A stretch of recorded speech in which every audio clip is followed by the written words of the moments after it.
Hello mga kabayan! My name is Judel Banyo, a real estate license broker. So again, I'm here at East Ridge Village. Ipapakita ko sa inyo ulit itong ating RFO available dito po. So this is our bungalow single detached house and lot. So since single detached siya, it has spaces around the house. So this side, we have concrete parking. So, kasya dito hanggang SUV na sasakyan. And then, we have wide space for your garden. So, before you turn on dito, ilan-landscape nila to for free. Okay? So, minimum cut natin dito is 204 square meter lot. And ang floor area natin is 49 square meter. So, we have provision for second floor.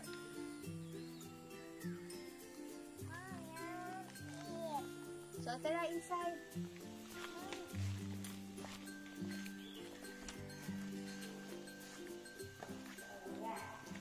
Pagpasok natin, mananotice mo agad ang wide space for living and dining area. So, and then, we have ang ceiling natin is nakadrap na siya with lights.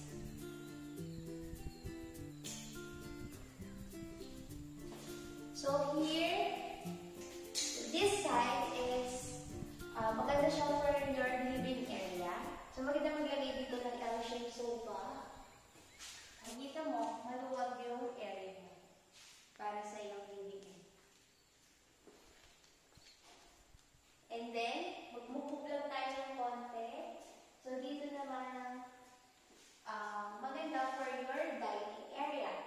So, meron tayo dito sliding door going to sa garage and sa kitchen design.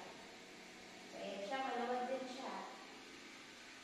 We have sliding door naman going to sa yung kitchen. Sa yung open kitchen. Pero mamaya na yan, dito muna tayo sa bedrooms natin. So, we have 2 bedrooms sa ating bungalow. So, this is the bedroom one.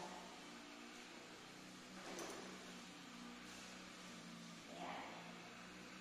Meron na siyang provision for aircon and meron siyang 2 sliding windows.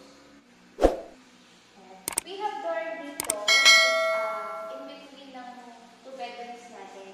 This is our toilet and bath. Pero so far, ngayon kasi is nakalock siya. Pero complete pictures po yan. Shower, lavatory, toilet. And nakatile siya buong walls niya. So, dito na tayo sa ating bedroom 2. So, same as bedroom 1. Meron din siya provision for aircon. And then 2 sliding windows.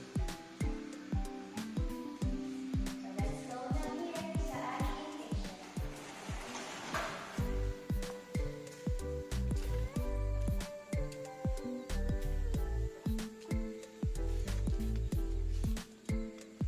Open lang siya. So, ang gandahan lang dito, pwede mong i-design yung sarili mong dream kitchen. So, meron lang tayo ditong sink and naka-open lang siya dito. So, as you can see, malawak pa yung lupa mo sa kitchen. So, yung lupa na yun, itong blue, that's the ito na yung mo, it's the flat.